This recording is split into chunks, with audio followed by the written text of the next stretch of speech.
Hello everybody, and how are you? And I can see that my microphone is working, and I can see that my camera is working, so that's all wonderful. So what are we going to do? We are going to read stories today. Sorry about the camera jiggling a little bit. I was just moving my monitor, which is where the camera is. So do you have your something to drink? Do you have a snack to eat? Do you have somewhere comfortable to sit so you can listen? Because that's all you need. Well, actually, you probably don't need all those things, but it's more comfortable. You can stay here for longer if you've got those things. So I'm going to start reading. I am Jev. I live in New Zealand, also known as NZ. And I read old-fashioned stories, ones that I grew up with, ones that my parents and my grandparents grew up with. And they're not commonly around today, so I thought I'll share them with everybody else. Today's story is more from a book called The Wouldbegoods, which is a sequel to one that we have read previously called The Treasure Seekers. So I am going to carry on reading, and the chapter I am reading of The Wouldbegoods by E Nesbit is Chapter 7, Being Beavers, or The Young Explorers, Arctic or Otherwise. And I'm sorry if it's a little bit noisy at my end. It's because we've got some bad weather going on outside. Currently it's just windy in the chimney. Hopefully it won't start raining or hailing, because that's even noisier. But I shall carry on with reading, and I shall read Chapter 7, Being Beavers, or The Young Explorers, Arctic or Otherwise. You read in books about the pleasures of London, and about how people who live in the country long for the gay whirl of fashion in town, because the country is so dull. I do not agree with this at all. In London, or at any rate Lewisham, nothing happens unless you make it happen. Or if it happens, it doesn't happen to you, and you don't know the people it does happen to, because there's so many more people in the city. But in the country, the most interesting events occur quite freely, and they seem to happen to you just as much as to anyone else. Very often quite without your doing anything to help. Ooh, what's going to happen today? The natural and right ways of earning your living in the country are much jollier than town ones too. Sowing and reaping and doing things with animals are much better sport than fishmongering or bakering or oil shopping and those sort of things, except of course a plumbers and gas fitters, and he is the same in town or country, most interesting and like an engineer. I remember what a nice man it was that came to cut the gas off once at our old house in Lewisham, when my father's business was feeling so poorly. He was a true gentleman, and gave Oswald and Dicky over 2 yards and a quarter of good lead piping. And a brass tap that only wanted a washer, and a whole handful of screws to do what we liked with. We screwed the back door up with the screws, I remember, one night when Eliza was out without leave. There was an awful row. We did not mean to get her into trouble. We only thought it would be amusing for her to find the door screwed up when she came down to take in the milk in the morning. But I must not say any more about the Lewisham house. It is only the pleasures of memory, and nothing to do with being beavers or any sort of exploring. I think Dora and Daisy are the kind of girls who will grow up very good and perhaps marry missionaries. I'm glad Oswald's destiny looks at present as if it might be different.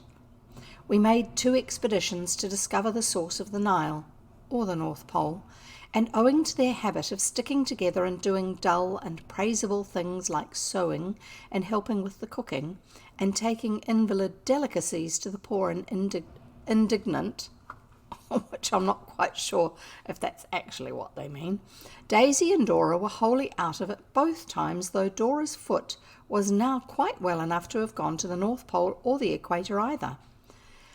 They said they did not mind the first time because they liked to keep themselves clean.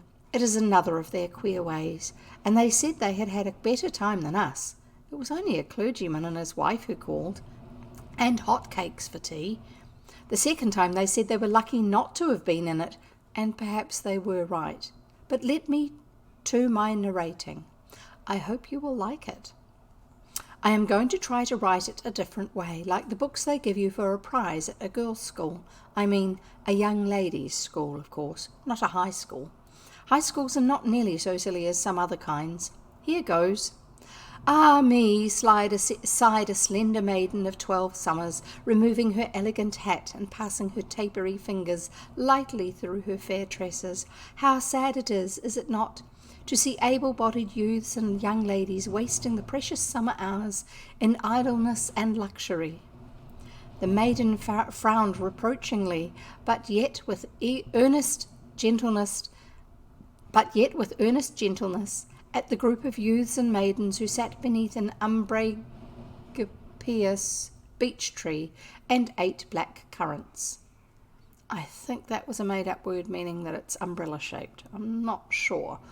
Dear brothers and sisters, the blushing girl went on, could we not even now, at the 11th hour, turn to account these wasted lives of ours and seek some occupation at once improving and agreeable? I do not quite follow your meaning, dear sister, replied the cleverest of her brothers, on whose brow, it's no use, I can't write like these books. I wonder how the book's authors can keep it up. What really happened was that we were all eating black currants in the orchard out of a cabbage leaf, and Alice said, I say, look here, let's do something.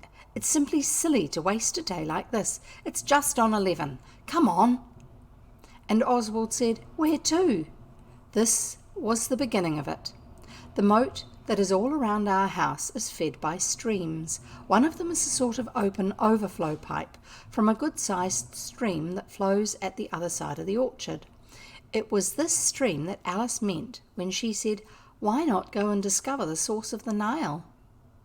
Of course, Oswald knows quite well that the source of the real, live Egyptian Nile is no longer buried in that mysteriousness where it lurked undisturbed for such a long time. But he was not going to say so. It is a great thing to know when not to say things. Why not have it an Arctic expedition, said Dicky. Then we could take an ice axe and live on blubber and things. Besides, it sounds cooler. The word cool was not fashionable back then, so he actually meant that it was colder type cooler. Not fun and awesome and those other variations of the word cool. Vote, vote, cried Oswald, and so we did. Oswald, Alice, Noel and Denny voted for the river of the ibis and the crocodile. Dicky, H.O. and the other girls for the region of perennial winter and rich blubber. So Alice said, we can decide as we go. Let's start anyway. The question of supplies was now to be gone into. Everyone wanted to take something different, and nobody thought the other people's things would be the slightest use. It is sometimes thus even with grown-up expeditions. So then Oswald, who was equal to the hardest emergency that ever emerged yet, said, let's each get what we like. The secret storehouse can be the shed in the corner of the stable yard, where we got the door for the raft. Then the captain can decide who's to take what. This was done. You may think it but the work of a moment to fit out an expedition, but this is not so, especially when you know not whether your exploring party is speeding to Central Africa or merely to the world of icebergs and the polar bear. Dicky wished to take the wood axe, the coal hammer, a blanket and a mackintosh. That's like a raincoat. H.O. brought a large faggot in case we had to light fires. That's a bundle of firewood. It was at one stage a measure of firewood. It was bundled up. And a pair of old skates he had happened to notice in the box room in case the expedition turned out icy. Noel had nicked a dozen boxes of matches, that's a lot, a spade and a trowel, and had also obtained, I know not by what means, a jar of pickled onions.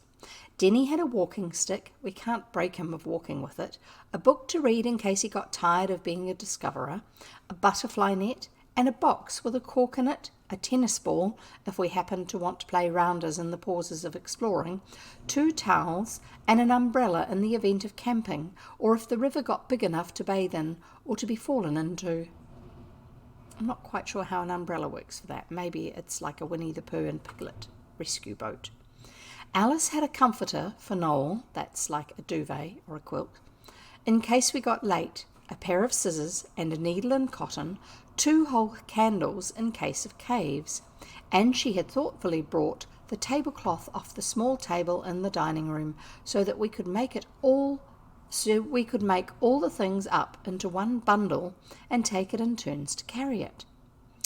Oswald had fastened his mastermind entirely on grub, nor had the others neglected this. All the stores for the expedition were put down on the tablecloth and the corners tied up. Then it was more than even Oswald's muscly arms could raise from the ground, so we decided not to take it, but only the best selected grub. That's the food. The rest we hid in the straw loft, for there are many ups and downs in life, and grub is grub at any time, and so are stores of all kinds. The pickled onions we had to leave, but not forever. Then Dora and Daisy came along, with their arms round each other's necks as usual, like a picture on a grocer's almanac, and they said they weren't coming. It was, as I have said, a blazing hot day, and there were differences of opinion among the explorers about what eatables we ought to have taken, and H.O. had lost one of his garters and wouldn't let Alice tie it up with her handkerchief. A garter is something that's also used for holding up socks. We used to have to wear them for our school uniform, and otherwise your socks ended up sagging down around your ankles because socks didn't used to get made with elastic in the top of them to keep them up. It's wonderful what you can do with really fine elastic in a knitted fabric now. H.O. had lost one of his garters and wouldn't let Alice tie it up with her handkerchief, which the gentle sister was quite willing to do, so it was a rather gloomy expedition that set off that bright sunny day to seek the source of the river where Cleopatra sailed in Shakespeare, or the frozen plains Mr. Nansen wrote that big book about. So Shakespeare referring to Cleopatra in one of his plays, obviously. But the balmy calm of peaceful nature soon made the others less cross. Oswald had not been cross exactly, but only disinclined to do anything the others wanted. And by the time we had followed the stream a little way and had seen a water rat and shied a stone or two at him, harmony was restored. We did not hit the rat. You will understand that we were not the sort of people to have lived so long near a stream without plumbing its depths. Indeed, it was the same stream the sheep took its daring jump into the day we had the circus, and of course we had often paddled in it, in the shallower parts. But now our hearts were set on exploring, at least they ought to have been. But when we got to the place where the stream goes under a wooden sheep bridge, Dickie said, "A camp! A camp!" and we were all glad to sit down at once. Not at all like real explorers who know no rest day or night till they have got there, whether it's the North Pole or the central point of the part marked Desert of Sahara on old-fashioned maps. The food supplies obtained by various members were good, and plenty of it. Cake, hard eggs, that's hard-boiled eggs, sausage rolls, currants, lemon cheesecakes, raisins, and cold apple dumplings. It was all very decent, but Oswald could not help feeling that the source of the Nile, or North Pole, was a long way off, and perhaps nothing much when you got there. So he was not wholly displeased when Denny said, as he lay kicking into the bank when the things to eat were all gone, "I believe this is clay. Did you ever make huge platters and bowls out of clay and dry them in the sun? Some people did it in a book called Foul Play, and I believe they baked turtles or oysters or something at the same time." He took up a bit of clay and began to mess it about, like you do with putty when you get hold of a bit, and at once the heavy gloom that had hung over the explorers became expelled, and we all got under the shadow of the bridge and messed about with clay. "It will be jolly," Alice said, "and we can give the huge platters to poor cottagers who are short of the usual sorts of crockery. That would really be a very golden deed." It is harder than you think, when you read about it, to make huge platters with clay. It flops about as soon as you get it any size, unless you keep it much too thick, and then when you turn up the edges, they crack. Yet we did not mind the trouble, and we had all got our shoes and stockings off. It is impossible to go on being cross when your feet are in cold water, and there is something in the smooth messiness of clay, and not minding how dirty you get, that would soothe the savagest breast that ever beat. After a bit, though, we gave up the idea of the huge platter and tried little things. We made some platters, they were like flower pot saucers, and Alice made a bowl by doubling up her fists and getting Noel to slab the clay on outside. Then they smoothed the thing inside and out with wet fingers, and it was a bowl. At least they said it was. Sorry, oh, itchy. When we'd made a lot of things, we set them in the sun to dry, and then it seemed a pity not to do the thing thoroughly. So we made a bonfire, and when it was burnt down, we put our pots on the soft, white, hot ashes among the little red sparks and kicked the ashes over them and heaped more fuel over the top. It was a fine fire. Then tea time seemed as if it ought to be near, so we decided to come back next day and get our pots. As we went home across the fields, Dickie looked back and said, "The bonfire's going pretty strong." Oh dear. We looked. It was. Great flames were rising to heaven against the evening sky, and we had left it a smouldering flat heap. "The clay must have caught alight," H.O. said. "Perhaps it's the kind that burns. I know I've heard of fire clay, and there's another sort you can eat." "Oh, shut up," Dickie said with anxious scorn. With one accord we turned back. We all felt the feeling, the one that means something fatal being up and it being your fault. "Perhaps," Alice said, "a beautiful young lady in a muslin dress was passing by, and a spark flew onto her, and now she is rolling in agony, enveloped in flames." We could not see the fire now because of the corner of the wood, but we hoped Alice was mistaken. But when we got in sight of the scene of our pottering industry, we saw it was as bad as nearly Alice's wild dream. For the wooden fence leading up to the bridge had caught fire, and it was burning like billy-o. Oswald started to run, so did the others. As he ran, he said to himself, "This is no time to think about your clothes, Oswald. Be bold." And he was. Arrived at the site of the conflagration, he saw that caps or straw hats full of water, however quickly and perseveringly given, would never put the bridge out, and his eventful past life made him know exactly the sort of wigging you get for an accident like this. So he said, "Dickie, soak your jacket and mine in the stream and chuck them along. Alice, stand clear, or your silly girl's clothes will catch as sure as fate." Dickie and Oswald tore off their jackets, so did Denny, but we would not let him, and H.O. wet theirs. Then brave Oswald advanced warily to the end of the burning rails and put his wet jacket over the end bit like a linseed poultice on the throat of a suffering invalid who has got bronchitis. The burning wood hissed and smouldered, and Oswald fell back, almost choked with the smoke, but at once he caught up the other wet jacket and put it on another place, and of course it did the trick as he had known it would do.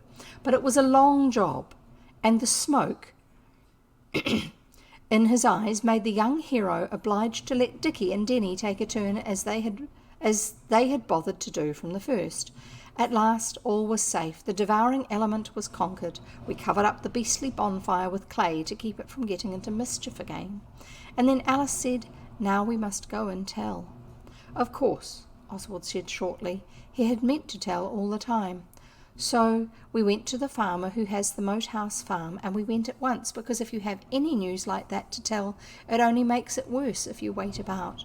When we had told him, he said, "You little—" I shall not say what he said besides that, because I am sure he must have been sorry for it next Sunday when he went to church, if not before.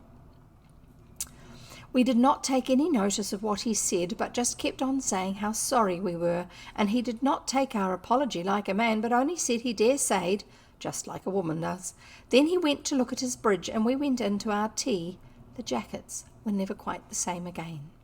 Really, great explorers would never be discouraged by the daresaying of a farmer, still less by him calling them names he ought not to. Albert's uncle was away, so we got no double slating, getting in trouble with him as well, and next day we started again to discover the source of the river of cataracts, or the region of mountain-like icebergs. We set out heavily provisioned with a large cake Daisy and Dora had made themselves, and 6 bottles of ginger beer. I think real explorers most likely have their ginger beer in something lighter to carry than stone bottles. Stone bottles are bottles made out of stoneware, which is a type of pottery. I'm sorry, I need to have a drink. even though it's not a chapter break, sorry. We'll carry on. Stone bottles are a type of pottery that's quite hard and long-lasting. So it's used for things that might get a bit of a hard life. Perhaps they have it by the cask, which would come cheaper, and you could make the girls carry it on their back, like in the pictures of the daughters of regiments. We passed the scene of the devouring conflagration, and the thought of the fire made us so thirsty we decided to drink the ginger beer and leave the bottles in a place of concealment. He's enjoying his big words. Then we went on, determined to reach our destination, tropic or polar, that day. Denny and H.O. wanted to stop and try to make a fashionable watering place at that part where the stream spreads out like a small-sized sea, but Noel said no, we did not like fashionableness. You ought to, at any rate, Denny said, and Mr. Collins wrote an ode to the fashions, and he was a great poet. The poet Milton wrote a long book about Satan, Noel said, but I'm not bound to like him. I think it was so smart. It was smart of Noel, that reply.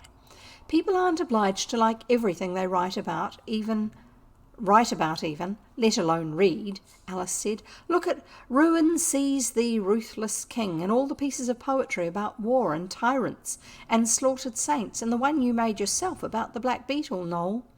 By this time we had got by the pondy place, and the danger of delay was past. But the others went on talking about poetry for quite a field and a half, and we walked along by the banks of the stream.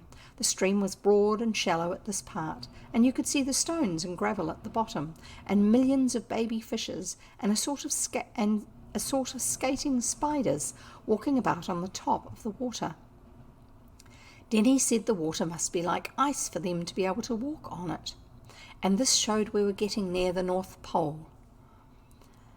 But Oswald had seen a kingfisher by the wood, and he said it was an ibis, so this was even.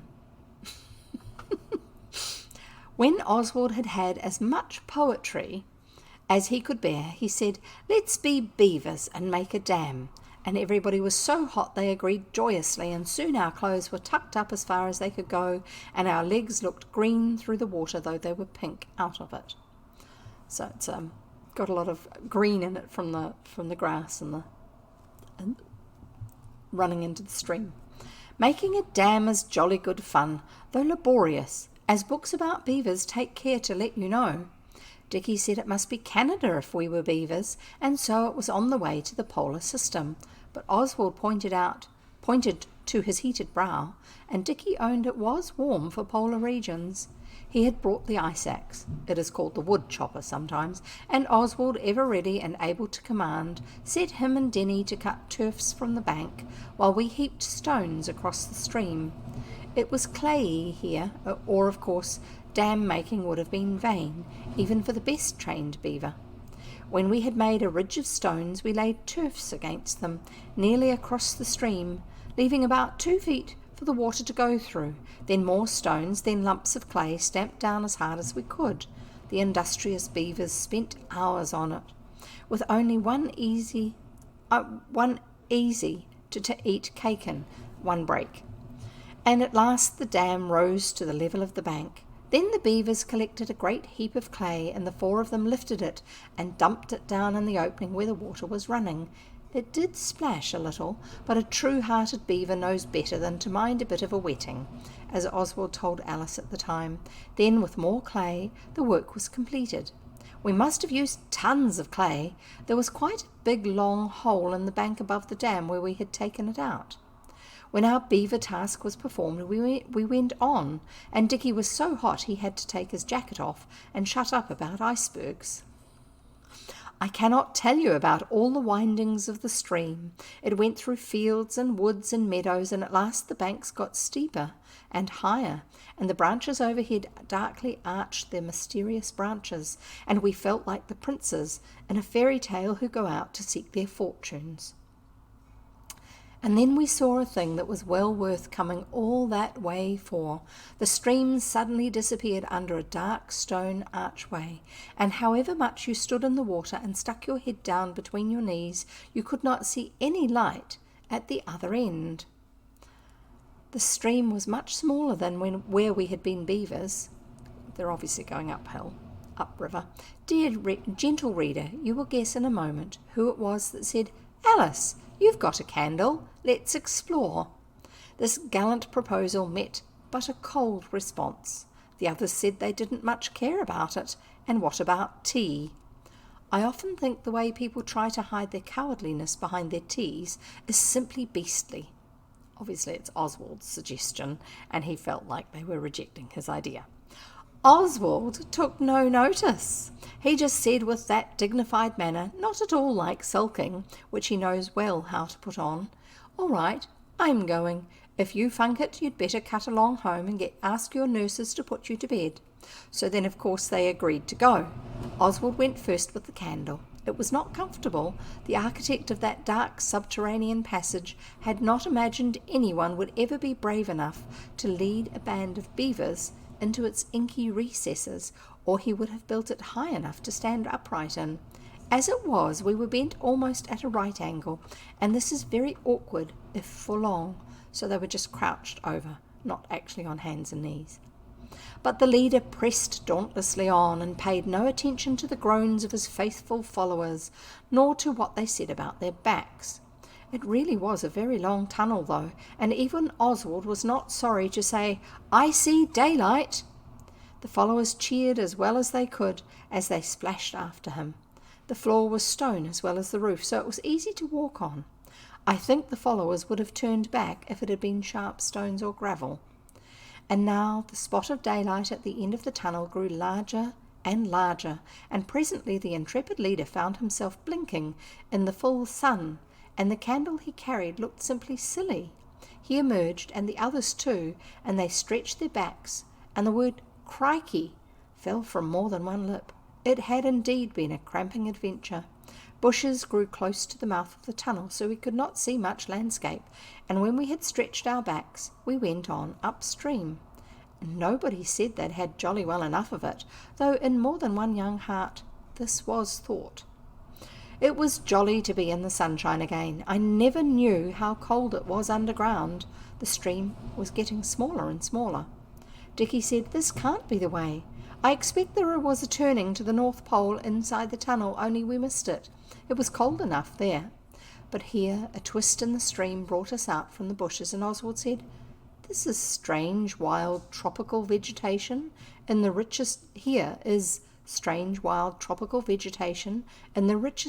profusion. Such blossoms as these never opened in a frigid what's-its-name." It was indeed true. We had come out into a sort of marshy, swampy place, like, I think, a jungle is, that the stream ran through, and it was simply crammed with queer plants and flowers we never saw before or since.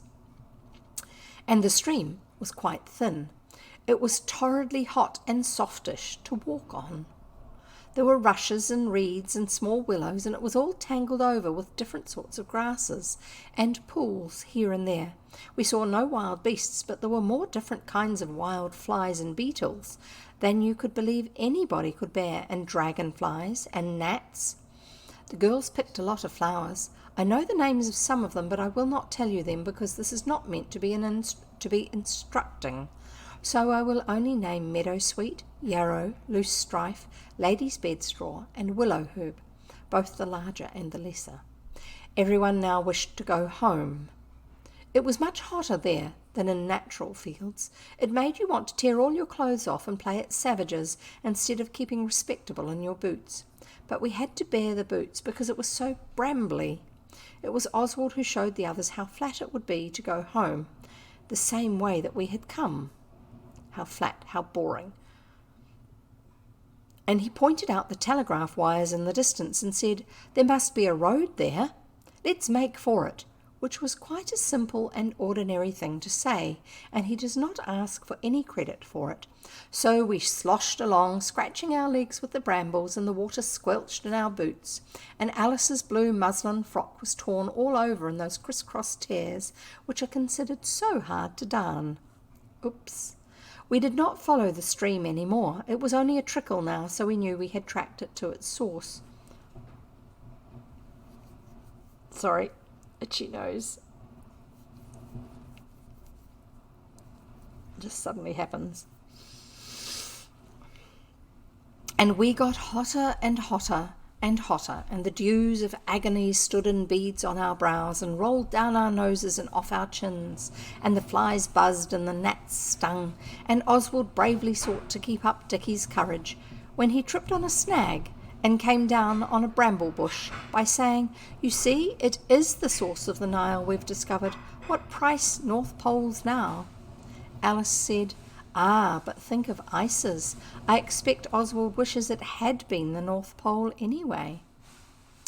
Oswald is naturally the leader, especially when following up what is his own idea. But he knows that leaders have other duties besides just leading.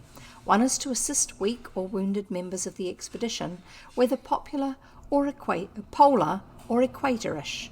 So the others got a bit ahead through Oswald lending the tottering Denny a hand over the rough places. Denny's feet hurt him because when he was a beaver his stockings had dropped out of his pocket, and boots without stockings are not a bed of luxuriousness, and he is often unlucky with his feet. Presently we came to a pond, and Denny said, "Let's paddle." So I think Denny was in the throes of getting blisters from his boots. Oswald likes Denny to have ideas. He knows it is healthy for the boy, and generally he backs him up. But just now it was getting late, and the others were ahead, so he said, "Oh, rot, come on." Generally the dentist would have, but even worms will turn if they are hot enough. The dentist, Denny's nickname. And if their feet are hurting them. "I don't care. I shall," he said. Oswald overlooked the mutiny and did not say who was leader. He just said, "Well, don't be all day about it." For he is a kind-hearted boy and can make allowances. So Denny took off his boots and went into the pool. "Oh, it's ripping," he said. "You ought to come in." "It looks beastly muddy," said his tolerating leader. "It is a bit," Denny said, "but the mud's just as cool as the water and so soft it squeezes between your toes, quite different to boots."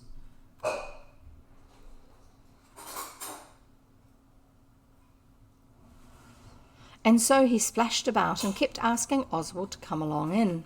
But some unseen influence prevented Oswald doing this, or it may have been because both his bootlaces were in hard knots. Not because he was being good.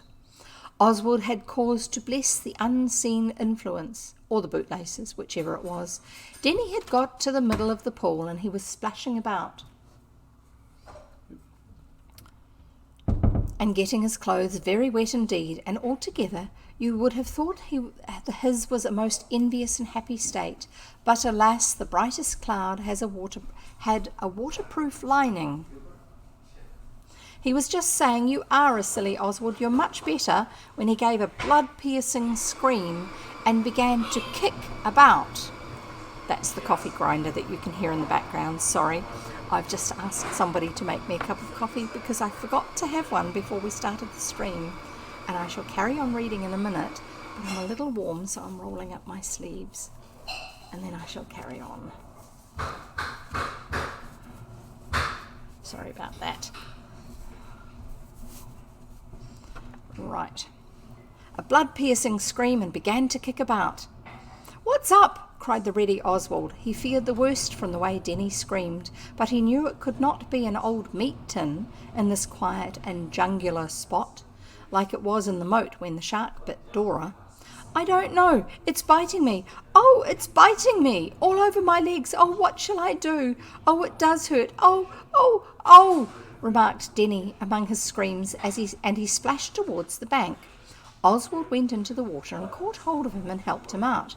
It is true that Oswald had his boots on, but I trust he would not have funked the unknown terrors of the deep, even without his boots. That noise is the coffee machine, not the grinder, the one that makes the coffee. I am almost sure he would not have funked. When Denny had scrambled and been hauled ashore, we saw with horror and amaze that his legs were stuck all over with large black slug-looking things. Denny turned green in the face, and even Oswald felt a bit queer, for he knew in a moment what the black dreadfulnesses were.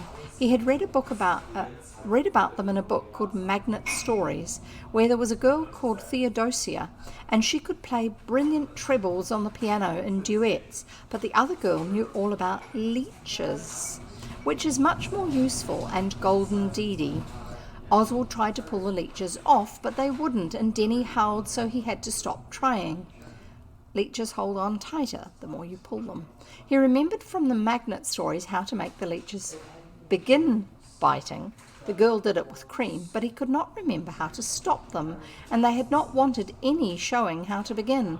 "Oh, what shall I do? What shall I do? Oh, it does hurt. Oh, oh," Denny observed, and Oswald said, "Be a man, buck up. If you won't let me take them off, you'll just have to walk home in them." At this thought, the unfortunate youth's tears fell fast.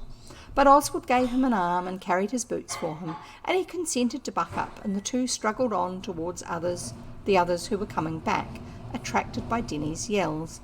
He did not stop howling for a moment, except to breathe. No one ought to blame him till they have 11 leeches on their right leg and 6 on their left, making 17 in all, as Dickie said at once. It was lucky he did yell, as it turned out, because a man on the road, where the telegraph wires were, was interested by his howls and came across the marsh to us as hard as he could. When he saw Denny's legs, he said, "Blessed if I didn't think so," and he picked Denny up and carried him under one arm, where Denny went on saying, "Oh, and it does hurt," as hard as ever. Our rescuer, who proved to be a fine big young man in the bloom of youth and a farm labourer by trade, in corduroys, that's the trousers, made out of corduroy fabric, carried the wretched sufferer to the cottage where he lived with his aged mother. And then Oswald found that what he had forgotten about the leeches was salt. The young man in the bloom of youth's mother put salt on the leeches, and they squirmed off and fell with sickening slug-like flops on the brick floor. Then the young man in corduroys and the bloom, etc., carried Denny home on his back after his legs had been bandaged up, so that he looked like a wounded warrior's returning. It was not far by road, though such a long distance by the way the young explorers had come. He was a good young man, and though, of course, acts of goodness are their own reward, still I was glad he had the 2 half-crowns Albert's uncle gave him, as well as his own good act. But I am not sure Alice ought to have put him in the Golden Deed book, which was supposed to be reserved for us. Perhaps you will think that this was the end of the source of the Nile, or North Pole. If you do, it only shows how mistaken the gentlest reader may be. The wounded explorer was lying with his wounds and bandages on the sofa, and we were all having our tea with raspberries and white currants, which we richly needed after our torrid adventures, when Mrs. Pettigrew, the housekeeper, put her head in the door and said, "Please could I speak to you half a moment, sir?" to Albert's uncle. And her voice was the kind that makes you look at each other when the grown-up has gone out, and you are silent with your bread and butter halfway to the next bite, or your teacup in mid-flight to your lips. Here comes trouble, I think. It was as we suppose. Albert's uncle did not come back for a long while. We did not keep the bread and butter on the wing all that time, of course, and we thought we might as well finish the raspberries and white currants. We kept some for Albert's uncle, of course, and they were the best ones too, but when he came back he did not notice our thoughtful unselfishness. He came in, and his face wore the look that means bed, and very likely no supper. He spoke, and it was the calmness of white hot iron, which is something like the calmness of despair. He said, "You have done it again. What on earth possessed you to make a dam?" "We were being beavers," said H.O. in proud tones. He did not see, as we did, where Albert's uncle's tone pointed to. "No doubt," said Albert's uncle, rubbing his hands through his hair. "No doubt, no doubt. Well, my beavers, you may go and build dams with your bolsters. Your dam stopped the stream. The clay you took for it left a channel through which it has run down and ruined about 7 pounds worth of freshly reaped barley.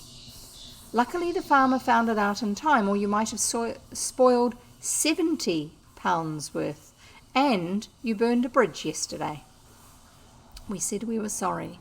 There was nothing else to say, only Alice added, "We didn't mean to be naughty."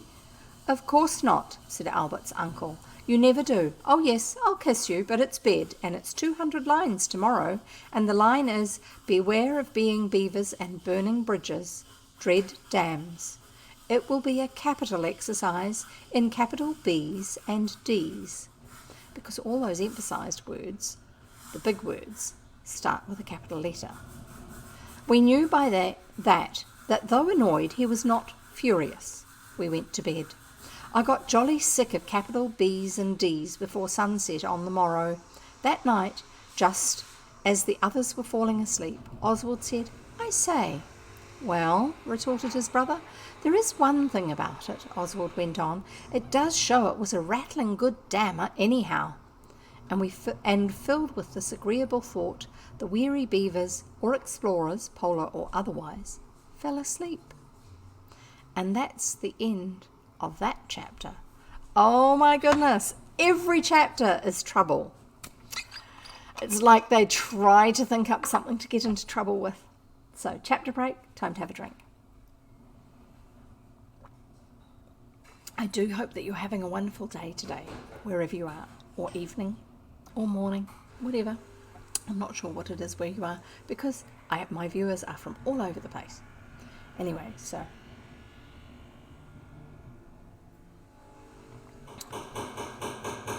I'll be getting coffee soon. I know, I can hear it coming, being prepared. I think there's 2 coffees being made, one for me and one for the maker. Anyway, so I shall go back to what I was doing, which is reading to you. I'm just going to give you a couple of links actually so that you know where they are. Nope, that one's not in the right box. The first link is for our Discord server so that you can join us and share pictures that are inspired by the stories you're hearing. Or maybe you discover some illustrations from one of the early versions of the book, or maybe from a TV or a movie version of it. You can share them with us there if you think that they are particularly interesting. Sorry, I didn't Here's my find it coffee. properly. That's all right. Thank you. Here's my coffee. I hope you're enjoying one where you are. And thank you to Son of Jev for the nice coffee. Well, relatively nice coffee. It's using powdered milk, so it doesn't taste quite the same. Anyway, that's my second coffee for the day. No more than 2. So the first link is for Discord. You're welcome to join us over there, and it's a very quiet server, but that's okay.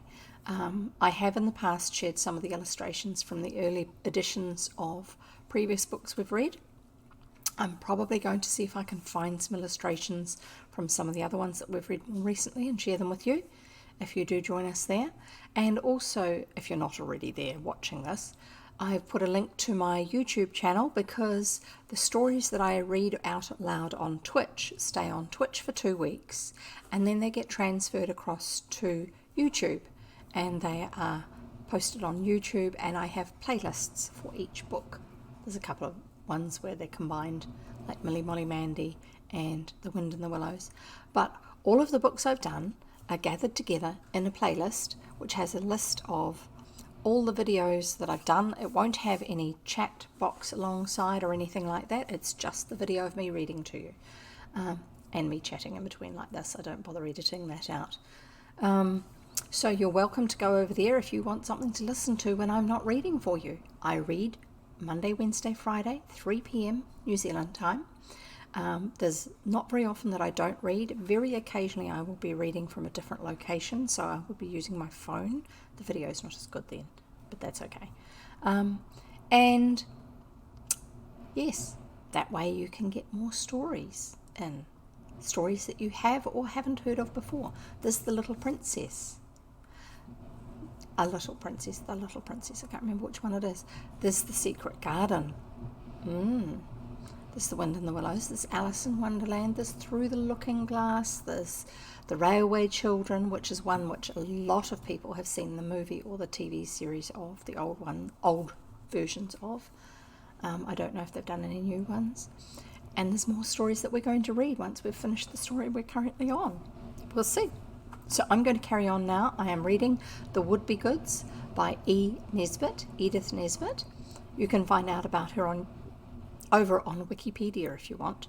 And I am reading Chapter 8, The Highborn Babe. Sounds a bit dramatic. It really was not such a bad baby for a baby. Its face was round and quite clean, which babies' faces are not always, as I dare say you know by your own youthful relatives, and Dora said its cape was trimmed with real lace, whatever that may be. I don't see myself how one kind of lace can be realer than another. I think that's handmade lace as opposed to factory-made lace, but I'm not sure. They do look different. There's lots of different ways of making lace. It was in a very swagger sort of perambulator when we saw it. That's rather posh, fancy. And the perambulator was standing quite by itself in the lane that leads to the mill. I wonder whose baby it is, Dora said. Isn't it a darling, Alice? Alice agreed to its being one and said she thought it most likely the child of noble parents, stolen by gypsies. Such imaginations, these children. These two, as likely as not, Noel said. Can't you see something crime-like in the very way they're lying? They were two tramps, and they were lying on the grass at the edge of the lane, on the shady side, fast asleep, only a very little further on than where the baby was. They were very ragged, and their snores did have a sinister sound. I expect they stole the titled air at the dead of night, and they've been travelling hot foot ever since, so now they're sleeping the sleep of exhaustedness, Alice said. What a heart-rending scene when the patrician mother wakes in the morning and finds the infant aristocrat isn't in bed with his mamma. The baby was fast asleep, or else the girls would have kissed it. They are strangely fond of kissing.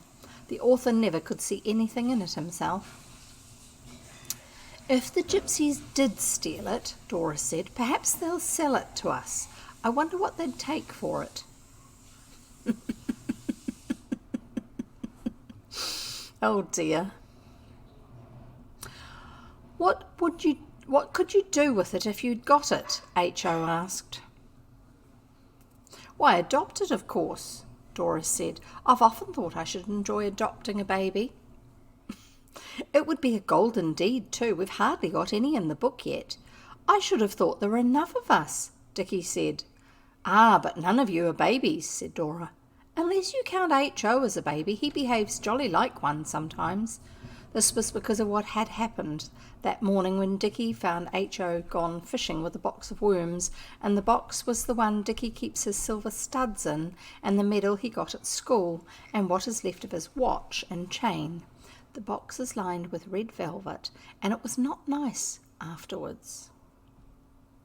And then H.O. said Dicky had hurt him, and he was a beastly bully, and he cried. We thought all this had been made up, and were sorry to see it threaten to break out again. Made up, as in they'd resolved it. So Oswald said, Oh, bother the baby, come along, do. And the others came. We were going to the miller's with a message about some flour that hadn't come, and about a sack of sharps for the pigs. Obviously waste, scrap stuff. That's given to the pigs. After you go down the lane, you come to a clover field and then a cornfield and then another lane, and then it is the mill. It is a jolly fine mill. In fact, it is two, water and wind ones, one of each kind, with a house and a farm buildings as well. I never saw a mill like it, and I don't believe you have either. If we had been in a storybook, the miller's wife would have taken us into the neat sanded kitchen, where the old oak settle was black with time and rubbing, and dusted chairs for us, old brown Windsor chairs, and given us each a glass of sweet-scented cowslip wine and a thick slice of rich homemade cake, and there would have been fresh roses in an old china bowl on the table.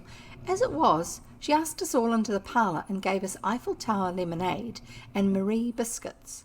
The chairs in her parlour were bentwood, and no flowers except some wax ones under a glass shade, but she was very kind, and we were very much obliged to her. We got out to the miller, though as soon as we could.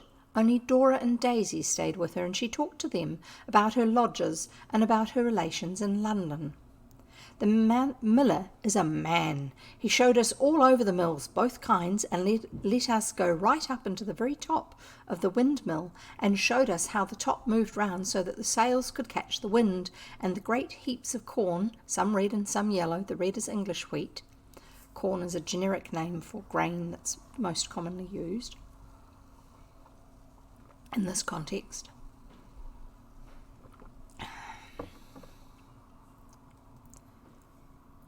Great heaps of corn, some red and some yellow. The red is English wheat. And the heaps slice down a little bit at a time into a square hole and go down to the millstones. The corn makes a rustling, soft noise that is very jolly, something like the noise of a sea, and you can hear it through all the other mill noises. Then the miller let us go all over the watermill. It is fairy palaces inside a watermill. Inside a mill, everything is powdered over white, like sugar on pancakes when you're allowed to help yourself. Yes, because when you help yourself, you put more on than if the adults are saying. And he opened a door and showed us the great water wheel working on slow and sure, like some great round dripping giant, Noel said. And then he asked us if we fished. Yes, was our immediate reply. Then why not try the mill pool, he said. And we replied politely, and when he was gone to tell his man something, we owned to each other that he was a trump. He did the thing thoroughly. He took us out and cut us ash saplings for rods. He found us in lines and hooks, and several different sorts of bait, including a handsome handful of mealworms, which Oswald put loose in his pocket. When it came to bait, Alice said she was going home with Dora and Daisy. Girls are strange, mysterious, silly things. Alice always enjoys a rat hunt until the rat is caught, but she hates fishing from beginning to end. We boys have got to like it. We don't feel now as we did when we turned off the water and stopped the competition of the competing anglers. We had a grand day's fishing that day. I can't think what made the miller so kind to us. Perhaps he felt the thrill of fellow feeling in his manly breast for his fellow sportsmen, for he was a noble fisherman himself. We had glorious sport. 8 roach, 6 dace, 3 eels, 7 perch, and a young pike. But he was so very young, the miller asked us to put him back, and of course we did. He'll live to bite another day, said the miller. The miller's wife gave us bread and cheese and more Eiffel Tower lemonade, and we went home at last, a little damp, but full of successful ambition, with our fish on a string. It had been a strikingly good time, one of those times that happen in the country quite by themselves. Country people are much more friendly than town people. I suppose they don't have to spread their friendly feelings out over so many persons. So it's thicker, like a pound of butter on one loaf is thicker than on a dozen.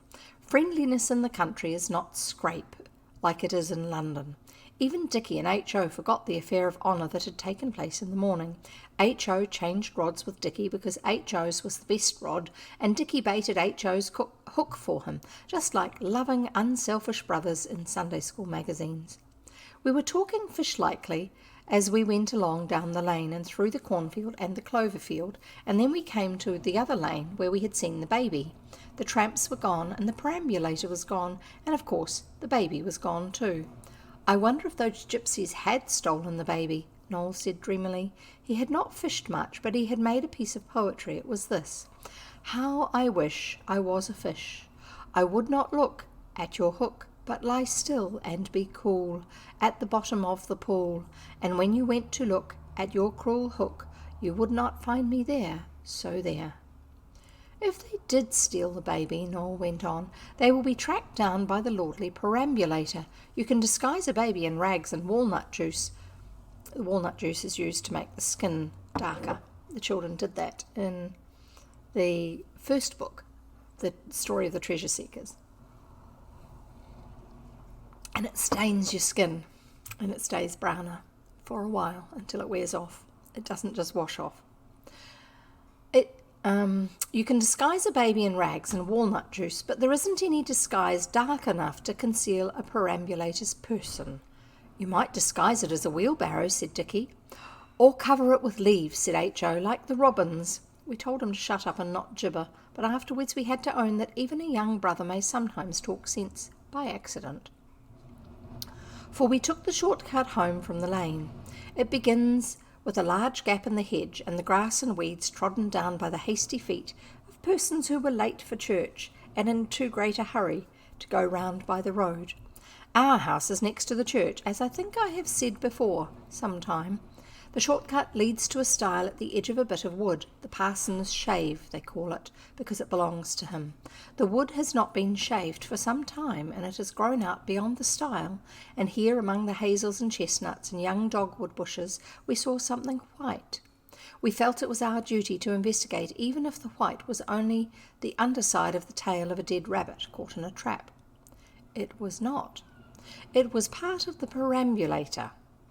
I forget whether I said that the perambulator was enamelled white, not the kind of enamelling you do at home, with aspinalls and the hairs of the brush come out, and it's gritty looking, but smooth like the handles of ladies' very best lace parasols, and whoever had abandoned the helpless perambulator in that lonely spot had done exactly as H.O. had said, and covered it with leaves, only they were green, and some of them had dropped off.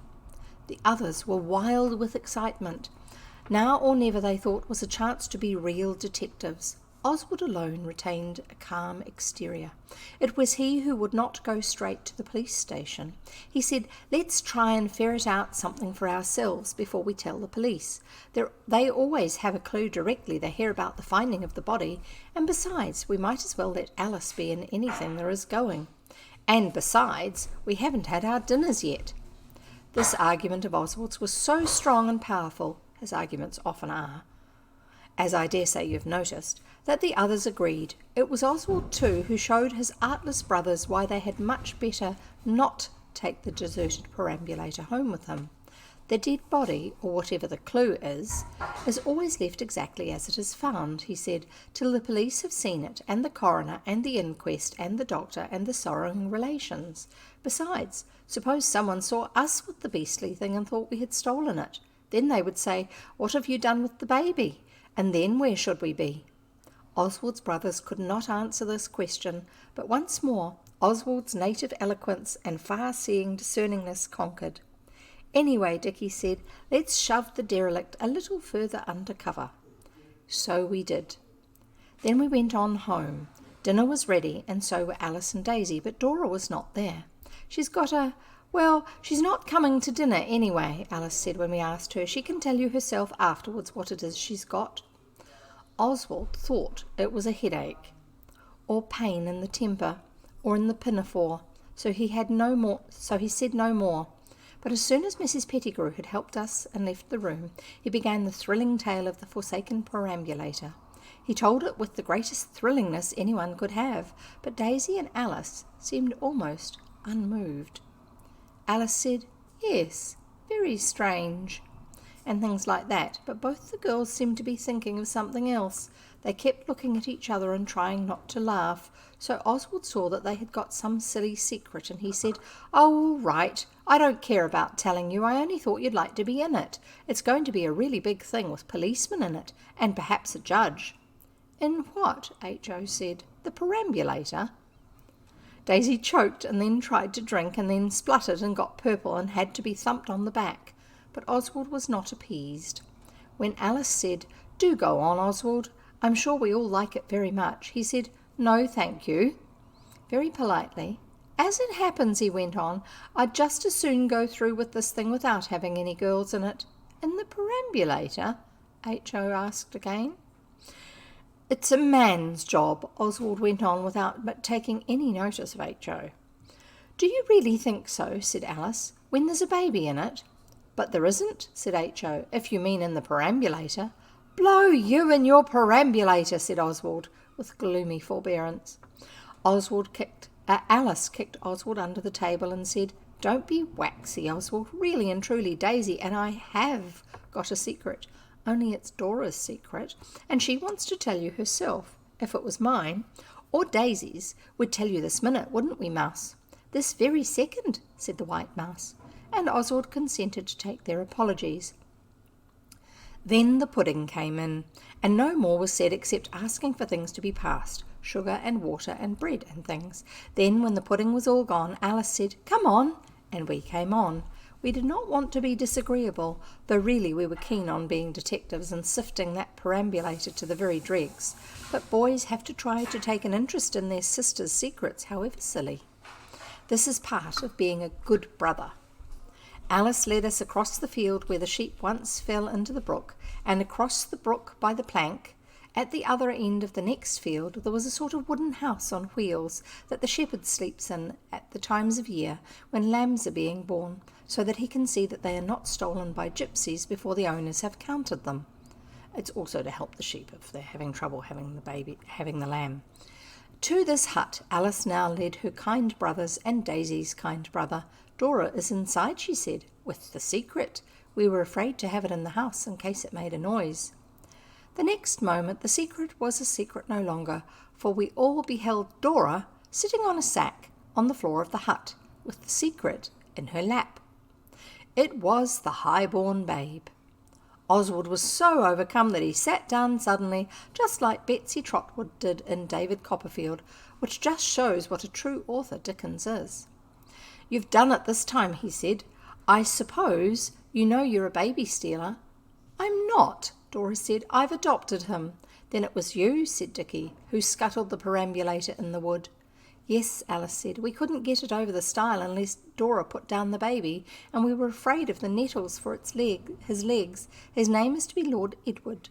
"But Dora, really, don't you think—" "If you'd been there you'd have done the same," said Dora firmly. "The gypsies had gone. Of course something had frightened them and they fled from justice, and the little darling was awake and held out his arms to me.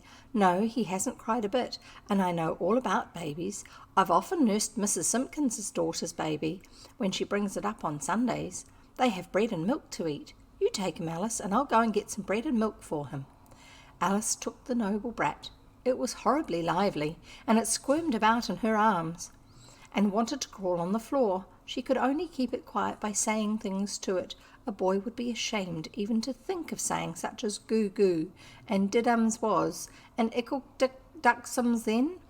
When Alice used these expressions the baby laughed and chuckled and replied da da da da ba ba ba or glue glue. But if Alice stopped her remarks for an instant, the thing screwed its face up as if it was going to cry. But she never gave it time to begin. It was a rummy little animal. Then Dora came back with the bread and milk, and they fed the noble infant. It was greedy and slobbery, but all three girls seemed unable to keep their eyes and hands off it. They looked at it exactly as if it was pretty. We boys stayed watching them. There was no amusement left for us now, for Oswald saw that Dora's secret knocked the bottom out of the perambulator.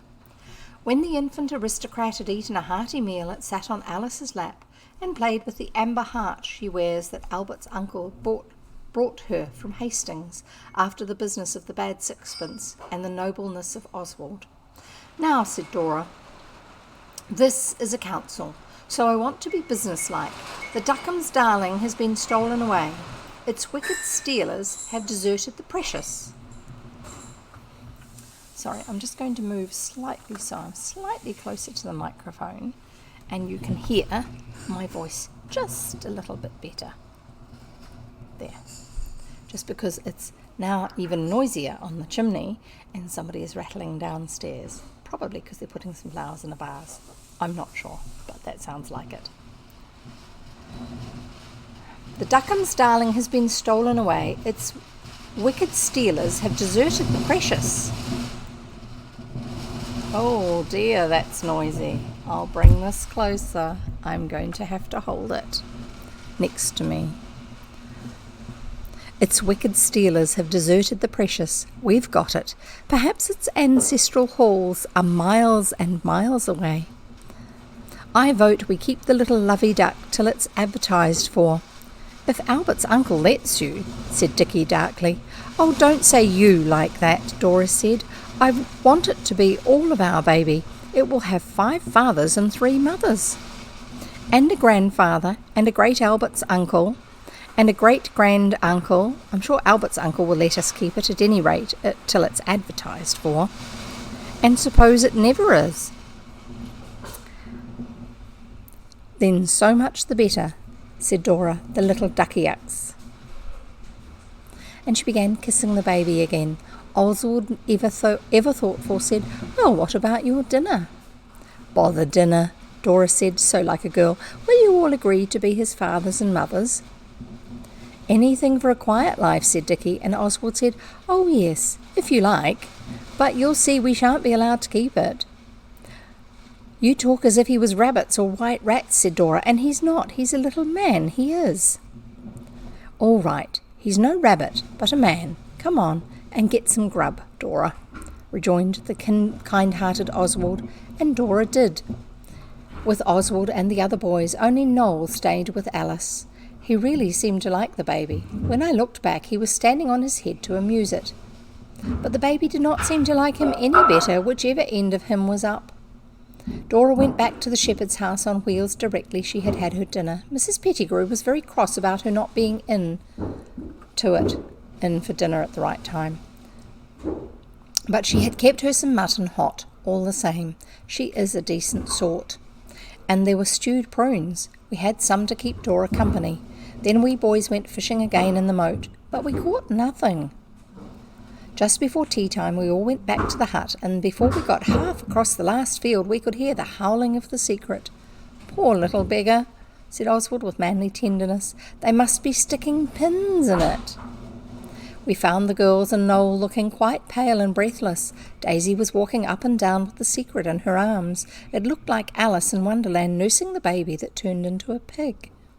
Oswald said so and added that its screams were like it too. "What on earth is the matter with it?" he said. "I don't know," said Alice. "Daisy's tired and Dora and I are quite worn out. He's been crying for hours and hours. You take him for a bit." "Not me," replied Oswald firmly, withdrawing a pace from the secret. Dora was fumbling with her waistband in the furthest corner of the hut. "I think he's cold," she said. "I thought I'd take off my flannelette petticoat, only the horrid strings got into a hard knot. Here, Oswald, let's have your knife." With the word she plunged her hand into Oswald's jacket pocket, and the next moment she was rubbing her hand like mad on her dress and screaming almost as loud as the baby. Then she began to laugh and to cry at the same time. This is called hysterics. Oswald was sorry, but he was annoyed too. He had forgotten that his pocket was half full of the mealworms the miller had kindly given him. And anyway, Dora ought to have known that a man always carries his knife in his trousers pocket and not his jacket one. Alice and Daisy rushed to Dora. She had thrown herself down on the pile of sacks in the corner. The titled infant delayed its screams for a moment to listen to Dora's, but almost at once it went on again. "Oh, get some water," said Alice. "Daisy, run." The white mouse, ever docile and obedient, shoved the baby into the arms of the nearest person who had to take it or it would have fallen in a wreck on the ground. This nearest person was Oswald. He tried to pass it on to the others, but they wouldn't. Noel would have, but he was busy kissing Dora and begging her not to. So our hero, for such I may term him, found himself the degraded nursemaid of a small but furious kid. He was afraid to lay it down for fear in its rage it should beat its brains out against the hard earth, and he did not wish, however innocently, to be the cause of its hurting itself at all, so he walked earnestly up and down with it, thumping it unceasingly on the back, while the others attended to Dora, who presently ceased to yell. Suddenly it struck Oswald that the highborn had also ceased to yell. He looked at it, and could hardly believe the glad tidings of his faithful eyes. With bated breath he hastened back to the sheep-house. The others turned on him, full of reproaches about the mealworms and Dora, but he answered without anger. "Shut up," he said in a whisper of imperial command. "Can't you see it's gone to sleep?" As exhausted as if they had all taken part in all the events of a very long athletic sports, the young Bastables and their friends dragged their weary limbs back across the fields. Oswald was compelled to go on holding the titled infant, for fear it should wake up if changed hands, and began to yell again. Dora's flannelette petticoat had been got off somehow, how I do not seek to inquire, and the secret was covered with it. The others surrounded Oswald as much as possible with a view to concealment if we met Mrs. Pettigrew. But the coast was clear. Oswald took the secret up to his bedroom. Mrs. Pettigrew didn't come up there much. It's too many stairs. With breathless precaution, Albert laid it down on his bed. It sighed, but did not wake. Then we took it in turns to sit by it and see that it did not get up and fling itself out of the bed, which, in one of its furious fits, it would just as soon as have done as not. We expected Albert's uncle every minute. At last we heard the gate, but he did not come in, so we looked out and saw that he was talking to a distracted-looking man on a piebald horse, one of the miller's horses. A shiver of doubt coursed through our veins. We could not remember having done anything wrong at the miller's, but you never know, and it seemed strange he was sending a man up on his own horse. But when we had looked a bit longer, our fears went down, and our curiosity got up, for we saw that the distracted one was a gentleman. Presently he rode off, and Albert's uncle came in. A deputation met him at the door, all the boys and Dora, because the baby was her idea. "We have found something," Dora said, "and we want to know whether we may keep it." The rest of us said nothing. We were not so very anxious to keep it after we had heard how much and how long it could howl.